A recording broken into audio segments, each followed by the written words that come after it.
기드온과 300 용사는 들어봤어도 아브라함과 300 용사는 못 들어보셨죠? 오늘은 믿음의 조상이라고 부르는 아브라함과 그가 가졌던 믿음의 실체를 이제 살펴보려고 합니다. 이게 정말 중요한 이유가 뭐냐면은 성경 전체를 꿰뚫고 지나가는 믿음이라는 게 뭔지를 알아야 신구약 성경 전체를 보는 그 영적 눈이 열리기 때문입니다. 아브라함 이야기는 창세기 12장, 조금 전에 읽은 거기서부터 25장까지 무려 14장에 걸쳐서 있습니다. 한 개인의 이야기를 성경이 이렇게 상세하고 길게 설명하는 것은 유례가 없습니다.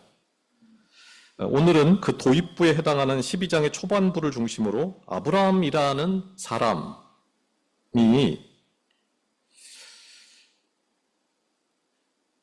걸었던 삶, 또 하나님은 왜 특별히 이 세상에 정말 수많은 사람이 있는데 그 수많은 사람 중에 특별히 아브라함이라는 사람을 선택했는가? 그리고 그를 통해서 새로운 세상을 만들어 가기를 간절히 소원하셨는가 하는 것을 알아보도록 하겠습니다.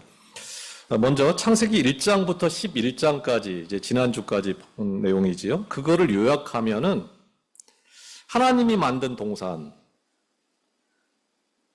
그 동산으로부터 사람들이 한없이 멀어져가는, 하나님을 자신들의 삶에서 몰아내는 인간의 모습이 11장까지 그려지고 있습니다. 그리고 그 정점이 뭐냐면은 바벨탑 이야기입니다. 하늘 끝까지 내가 높아지고자 하고 어떤 위협이 닥쳐와도 안전하게 내가 거할 수 있고 땅 끝까지 자기 이름을 내보고 싶은, 날리고 싶은 목적으로 삶을 사는, 그러니까 다시 말하면은 하나님에게서 가장 멀어지고 하나님을 자신들의 삶의 공간에 한 발자국도 들어서지 못하게 추방하겠다는, 그게 바로 바벨탑 이야기입니다. 왜 높아질수록 하나님으로부터 멀어질까요? 그것은 하나님은 가장 낮은 곳에 가장 작은 자로 존재하시기 때문입니다. 노아의 홍수는 다르게 표현하면 온 세상에 하나님의 피눈물이 쏟아져 내렸다라고 볼 수도 있습니다. 그 답이 없는 상황을 바라보는 하나님의 눈에 정말 눈이 번쩍 뜨이는, 너무나 가슴이 설레게 만드는 한 인물이 눈에 들어왔다는 게 12장의 이야기입니다. 지난 시간에 본 창세기 11장 끝부분에 나온 내용인데요. 아브라함은 누구의 아들이었죠?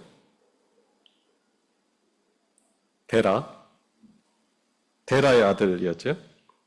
데라가 아브라함을 데리고 갈대아 우르를 떠나서 가나안으로 가고자 출발해서 중간 지점인 하란에 머물다가 거기서 죽었다 그랬죠. 그리고 그 아버지가 죽자마자 하나님은 아브라함을 찾아와서 다시 말씀합니다.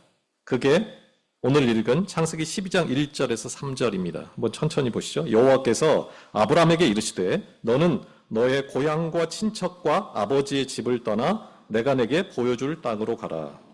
내가 너로 큰 민족을 이루고 내게 복을 주어 내 이름을 창대하게 하리니 너는 복이 될지라. 너를 축복하는 자에게는 내가 복을 내리고 너를 저주하는 자에게는 내가 저주하리니 땅의 모든 족속이 너로 말미암아 복을 얻을 것이라 하신지라. 고향 땅, 친척, 아버지의 집. 다시 말하면 그 고대 사회에서는 네가 가지고 있는 모든 보호막을 다 철거하고 사실상 네 목숨을 내놔라는 것입니다. 그러면 네가 그렇게 하면 내가 너를 복이 되게 하겠다. 복 자체가 되게 하겠다. 너를 축복하는 자에게는 내가 복을 내리고 너를 저주하는 자에게는 내가 저주하리니 땅의 모든 족속이 너로 말미암아 복을 얻을 것이다. 한마디로 너에게 내 모든 것을 주겠다. 그게 내 소원이다. 너 때문에 내가 진짜 행복하고 살맛이 난다. 가슴이 설렌다. 정말 어마어마한 말씀을 한 것입니다. 그 말씀을 듣고 아브라함이 즉각 반응을 하지요. 그게 4절에서 5절입니다. 이에 아브라함이 여호와의 말씀을 따라갔고 그 말씀을 따라갔고 롯도 그와 함께 갔으며 아브라함이 하란을 떠날 때 75세였더라. 할아버지였더라 그 말입니다. 아브라함이 그의 아내 사레와 조카 롯과 하란에서 모은 모든 소유와 얻은 사람들을 이끌고 가나안 땅으로 가려고 떠나서 마침내 가나안 땅에 들어갔더라. 이 짧은 본문 속의 부르심과 응답, 하나님이 말씀하고 아브라함이 대답하는 이 짧은 본문이 하나님의 우주적인 구원 서사에 불꽃이 튀는 지점이고, 왜 이것이 이토록 하나님을 행복하게 하고 가슴 설레게 하는 이야기가 되는 것일까요? 대체 아브라함이 누구길래, 아브라함을 통해 하나님은 뭘 보았길래 그를 통해 세상을 구원하시겠다는 말씀을 주저없이 기쁘게 하실 수 있었을까요? 아브라함이 누군지를 이해하려면은 전개되는 이야기로부터 쭉 이제 제일 길게 설명이 된다고 그랬죠. 그 이야기 속에 부분에 수도 없이 아브라함이 누군지가 나옵니다. 그 이야기를 역추적하는 수밖에 없습니다. 먼저 소돔과 고모라, 너무나 잘 아는 이야기죠. 그 소돔과 고모라를 멸망시키려 그 악이 가득 차서 그곳을 멸망시키러 가는 중에 아브라함을 만난 하나님이 하신 말씀 중에 실마리가 하나 있습니다. 창세기 18장 19절입니다. 내가 그로 그 자식과 권속에게 명하여 아브라함의 도를 지켜 의와 공도를 행하게 하려고 그를 택하였나니.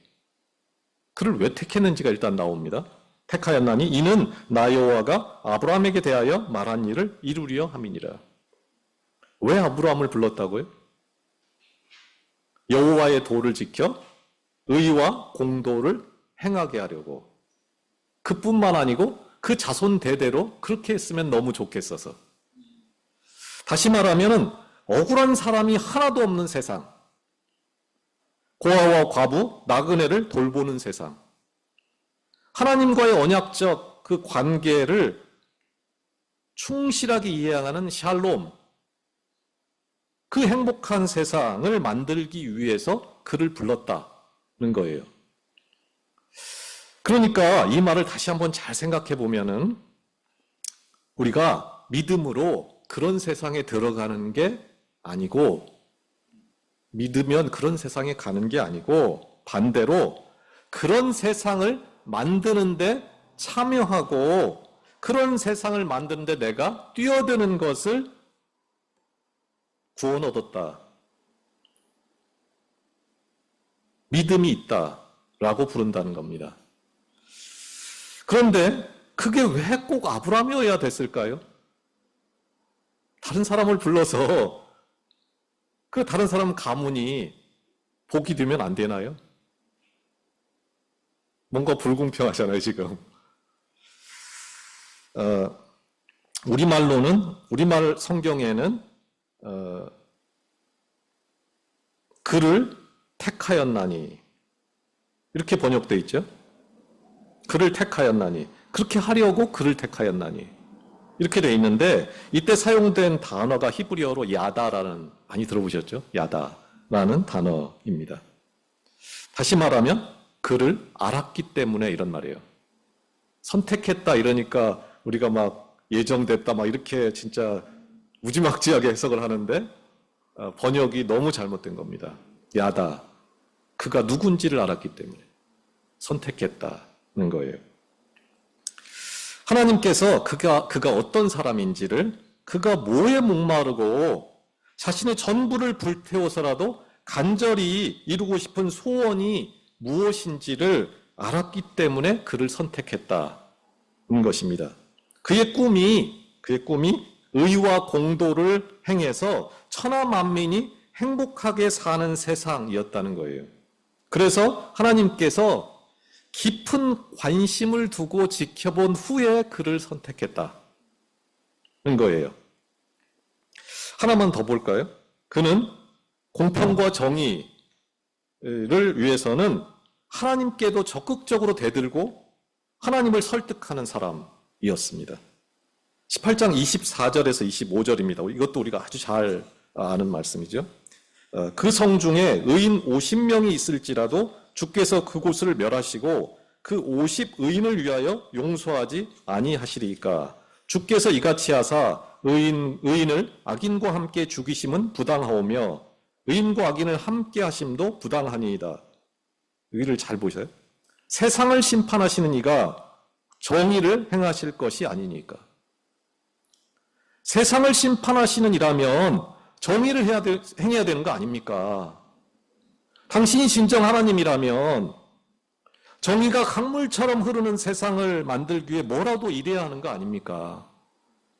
의인의 소리에 귀를 기울이고 의인에게 힘을 실어줘야 하는 것 아닙니까? 그래야 세상이 바뀌죠. 그는 대놓고 요구한 겁니다. 모두가 얼마나 높아질 건가? 얼마나 안전할 수 있는가? 얼마나 내 이름을 낼 수 있는가에 미쳐서 살 때 나는 얼마든지 낮아져도 상관없고 얼마든지 더 위태로워져도 상관없고 나는 얼마든지 더 수치를 당해도 좋으니 제발 모든 사람이 행복한 공평과 정의가 가득한 세상이 올 수만 있다면 무슨 일이든 하겠다는 마음으로 가슴이 불덩이가 되어서 살아가던 한 사람을 보면서 하나님은 얼마나 가슴이 설레고 눈물나게 좋았을까요? 그래서 그는 아브라함을 이렇게 부릅니다. 이사야 41장 8절입니다. 나의 종 야곱, 내가 택한 이스라엘, 나의 벗 아브라함의 자손아. 하나님의 친구, 하나님의 벗이라고 불린 유일한 인물. 그가 얼마나 하나님의 마음, 하나님의 그 절절한 바램과 일치하는 마음의 사람이었는지를 보여주는 것입니다. 그가 이후에 어떤 삶을 살았는지는 차차 살펴보기로 하고요. 오늘은 그 아브라함의 믿음에 대해서 우리가 꼭 알아야 하는 내용을 중심으로 나누려고 합니다. 우리는 아브라함이 하나님이 부르니까 어느 날 부르니까 갈 바를 알지 못하고 그저 오직 믿음으로 가나안으로 떠났다고 생각하는 경우가 많습니다. 그러나 전혀 그렇지 않습니다. 그것은 믿음을 오해하는 것이고 너무 쉽게 생각하는 겁니다. 한마디로 속고 있는 겁니다. 이제 그 아브라함의 믿음의 실체를 찾아서 다시 아브라함이 머물던 하란 땅으로 같이 가보도록 하겠습니다. 갈대아 우르에서 가나안으로 가고자 떠났던 아브라함의 아버지 데라는 그 중간 지점인 한 1000km 정도 떨어진 곳인데 그 중간 지점인 하란에 머물다가 끝내 가나안으로 들어가지는 못하고 205살에 그곳에서 죽습니다. 많은 경우 데라가 실패한 믿음, 끝내 가나안에 들어가지 못한 믿음, 아브라함의 행보에 걸림돌이 된 그런 사람이라고 하면서 그를 평가절하는 이유입니다. 그런데 과연 그럴까요? 구약에서 믿음이란 뭐냐면은 지속적인 신실함, 충성에 가까운 말입니다. 충성이라는 게 명령이 떨어지면 갑옷도 안 입고 칼도 준비 안 하고 적진을 향해 무작정 돌진하는 게 믿음인가요? 그게 충성하는 건가요? 그것은 맹목적인 믿음에 불과한 것이고 오히려 가장 믿음이 없는 행동입니다. 진정한 충성은 승리에 필요한 모든 것을 철저히 준비하는 것입니다. 믿음이란 준비하는 것입니다. 지피지기면 백전백승이다 이렇게 말했죠. 온 힘을 다해서 빈틈없이 내가 할 수 있는 모든 것을 준비하는 것, 그게 믿음입니다. 맡겨진 일에 내가 몰입하는 것입니다. 그런 면에서 아브라함이 하란에서 보낸 세월은 새로운 세상을 만들기 위한 지속적이고 충성스러운 준비 기간이었습니다. 아버지 데라는 그곳에서 죽기까지 그 일을 하다가 죽은 겁니다. 생각해 보십시오. 소돔과 고모라 땅, 외부인이 오면은 인권을 철저하게 유린해서 다시는 그런 외부인이 그런 마을에 들어오지 못하도록 했던 그 도시, 그런 세상. 애굽처럼 나그네가 오면 아브라함처럼 거대한 무리가 와도 그 아내를 빼앗아서 왕한테 줘버리는 그런 세상.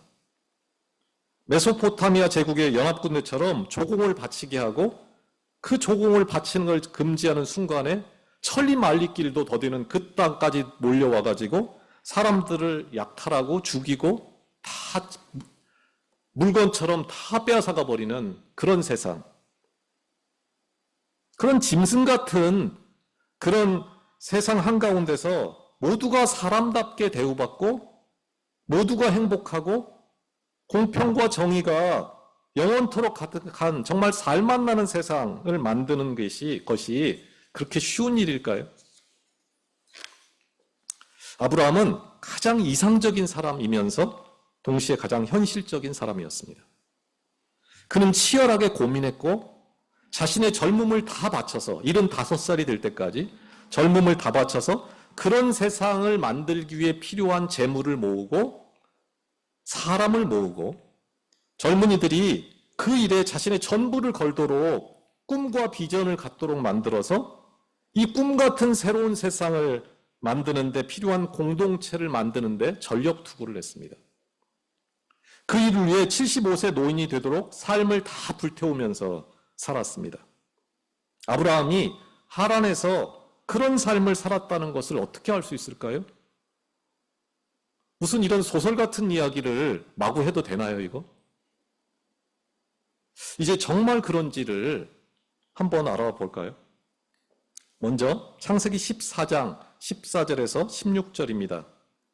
조카 롯이 사로잡혀갔다는 말을 듣고 아브라함이 엄청난 규모의 메소포타미아 연합국, 네 왕이 연합해서 가나안 땅을 짓이기고 나서 롯과 그 모든 것들을 다 약탈해서 끌고 가던 그들 뒤를 쫓아가지요.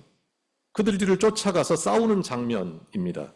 14절입니다. 아브라함이 그의 조카가 사로잡혔음을 듣고 집에서 길리고 훈련된 자 318명을 거느리고 단까지 쫓아가서 그와 그의 가신들이 나뉘어 밤에 그들을 쳐부수고 다메섹 왼편 호박까지 쫓아가 모든 빼앗겼던 재물과 자기의 조카 롯과 그의 재물과 또 부녀와 친척을 다 찾아왔더라. 여기에 보면은 아주 특이한 표현이 나옵니다. 집에서 길리고 훈련된 자 318명이라는 표현입니다. 훈련된 자라는 말은 성경에서 보면 매우 독특한 표현인데 보헌된 자라는 말입니다. 받쳐진 자라는 거예요. 훈련된 자라는 거예요. 이들은 아브라함이 가진 꿈에 전적으로 동의하고 그 꿈에 자신의 삶을 바친 젊은이라는 것입니다. 당시 사회는 노예들에게는 무기를 주지 않았습니다. 그런데 그들은 과연 누굴까요? 그런 사람이 318명이다, 젊은이가. 그러면 아이들과 여자들과 노인들을 합하면은 아브라함과 같은 꿈을 꾸는 사람들의 무리, 세상 모든 사람이 행복하기를 바라는 사람들의 무리는 줄잡아 아무리 적게 잡아도 1000명이 넘습니다. 많게는 2000명가량 되는 공동체가 있었다라는 것입니다.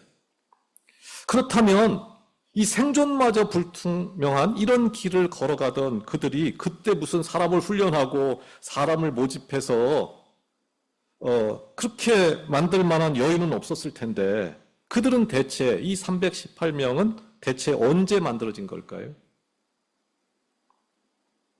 그것도 당시 가장 강력했던 제국의 연합군을 상대로 사실상 계란으로 바위치기에 해당하는 그 싸움에 한마음 한뜻이 돼서 자신들의 모든 것을 다 쏟아부어 그 불가능한 싸움을 승리로 이끌었던 이들은 대체 누굴까요? 그들을 만나기 위해 우리는 다시 우리가 처음에 읽었던 본문으로 다시 돌아갑니다. 그게 창세기 12장 5절입니다. 아브라함이 그의 아내 사레와 조카 롯과 하란에서 모은 모든 소유와, 여기가 중요한데, 얻은 사람들을 이끌고 가나안 땅으로 가려고 떠나서 마침내 가나안 땅에 들어갔더라. 시작은 아브라함이 떠났는데 여기 떠났다, 들어갔다는 복수입니다. 공동체가 들어간 거예요. 여기 말씀드리도록 하란에서 얻은 사람들이라는 말 보이시죠? 이 두 단어가 굉장히 중요한 단어들입니다. 하란에서 아브라함은 노인이 될 때까지, 75세 노인이 될 때까지 오직 한 가지에 온 힘을 쏟았습니다. 그게 뭘까요? 사람들을 얻는 것에, 얻은 사람들을 얻는 것에 자기 젊음을 다 쏟아부었습니다. 이 두 단어를 이해하는 게 중요하다고 그랬는데, 먼저 우리말로 얻은이라고 번역된 단어입니다. 이 단어는 만들었다, 세웠다, 준비했다, 창조했다는 말입니다. 돈 주고 산 노예가 아니라는 말이에요. 아브라함은 하란에서 사람들을 세우는데, 사람들을 준비시키는데, 사람들을 재창조하는데 온 힘을 쏟았다라는 겁니다. 다음에 살펴볼 단어가 사람들, 얻은 사람들, 이럴 때 사람들은 이제 히브리어로는 네페쉬라고 합니다. 네페쉬는 생명, 숨결, 영혼이라는 말입니다. 네페쉬를 만들었다.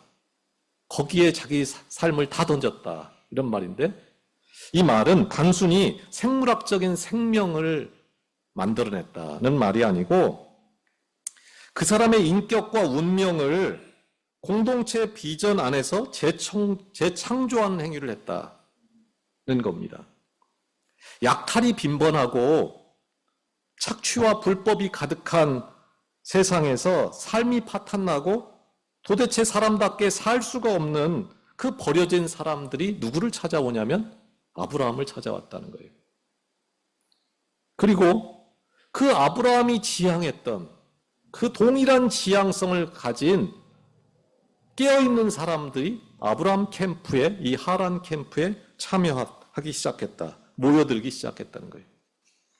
아브라함은 그들을 새롭게 재창조해내는 일에 전력을 다해서 아버지 데라가 죽고 자신은 75세 노인이 되었을 때 마침내 318명의 사람들, 이 지긋지긋한 악마적 세상을 끝장내는 일에 봉헌된 무리들을 만들어냈다는 겁니다.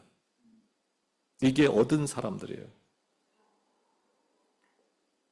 따라서 창세기는 아브라함 개인의 이야기를 하면서 동시에 아브라함 공동체, 한 개인이 움직이는 것보다는 몇만 배나 더 힘들었겠지요. 그 몇천 배나 더 힘든, 더 복잡한 어려운 문제를 안고 하나님의 나라를 향해 움직이던 공동체.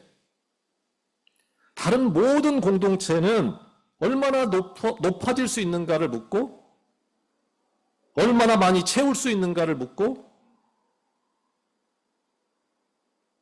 얼마나 내가 안전하게 될 수 있는지를 물을 때, 반대로 얼마나 더 낮아질 수 있는지를 묻고, 얼마나 많이 포기하고 비워낼 수 있는가를 묻고, 얼마나 많은 수치를 기꺼이 감당할 수 있는가를 묻던 한 공동체의 피눈물을 담고 있다는 것입니다.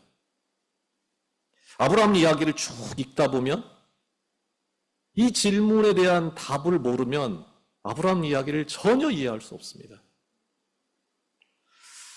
아브라함이 하란에서 모은 사람들, 그 사람들이 곧 하나님을 가슴 설레게 했던 사람들입니다. 그런 꿈, 그런 길을 가는 사람을 축복하는 자에게는 내가 복을 내리고, 그 길을 가로막는 사람은 누구든지 저주하리니.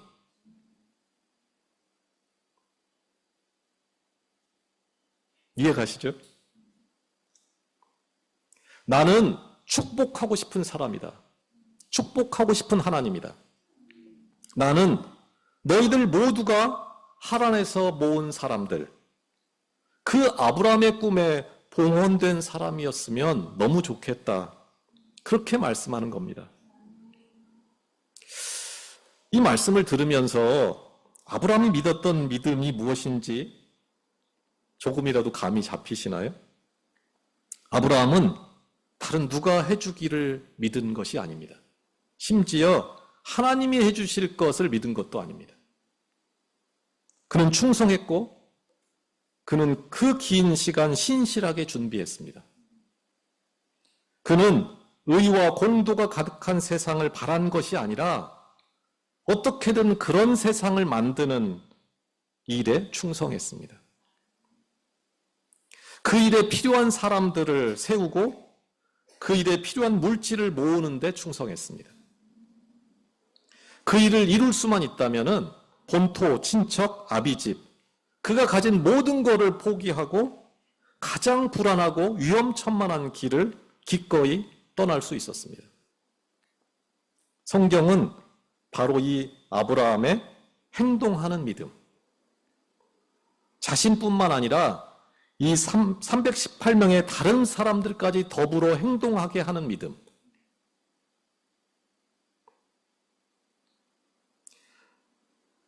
한번 믿기만 하면 구원 얻어, 영원한 생명을 얻어, 그렇게 하는 게 아니고 나이가 들도록 평생토록 이 일에 전부를 거는 그 지속적인 충성과 헌신을 아브라함의 믿음이다, 이렇게 말하는 겁니다. 이 오래된 이야기가 중요한 이유는 성경이 말하는 이 아브라함의 믿음으로 돌아갈 때 구원이 임한다는 겁니다. 그래야만 가장 낮은 곳에 가장 작은 자로 계시는 하나님, 자기를 비워 종의 형체를 가져 사람들과 같이 되신 그 하나님을 만날 수 있기 때문입니다. 하나님은 아브라함의 때처럼 오늘도 이 318명이 준비된 날, 모두가 죽은 꿈을 가지고 살아갈 때 하나님의 영으로 다시 태어난 이 318명이 준비된 날에 우리를 찾아오고 말씀하면서 그 설레는 새 일을 행하기를 기다리며 원합니다. 원하기는 여러분과 제가, 이 올람교회가 너를 축복하는 자에게는 내가 복을 내리고 너를 저주하는 자에게는 내가 저주하리니 너는 복이 될지라, 그렇게 말씀하는 아브라함의 믿음을, 그런 축복을 받은 아브라함의 믿음을 가진 그 교회, 그 318명의 봉헌된 공동체가 될 수 있기를 간절히 축원합니다. 기도하겠습니다. 하나님 아버지, 늘 무엇인가를 해주시옵소서. 그렇게 해주실 줄 믿습니다. 고쳐주실 줄 믿습니다. 그렇게 기도하고 내 소원, 내 필요를 채워주실 하나님, 내게 축복하는 하나님을 구했지, 하나님의 필요를 위해 내가 낮아지고 내가 수치를 당하고 하나님의 나라를 위해 내가 오늘 무엇을 준비해야 하는지에 대해서는 아무 생각도 없었습니다. 봉헌된 318명이 준비된 후에야 비로소 가나안으로 가라는 명령이 있었다는 것을 꼭 기억하게 하시옵소서. 오늘 하나님의 음성을 간구하기 전에 하나님의 음성이 들려올 수밖에 없는 조건을 만드는 우리와 우리 교회가 되게 하옵소서. 이 죽음의 시대에 하나님의 숨결로 채워진 318명의 봉헌된 공동체를 세우고 준비하는 일에 우리 교회가 전부를 걸기를 원하며 예수 그리스도의 이름으로 기도합니다. 아멘.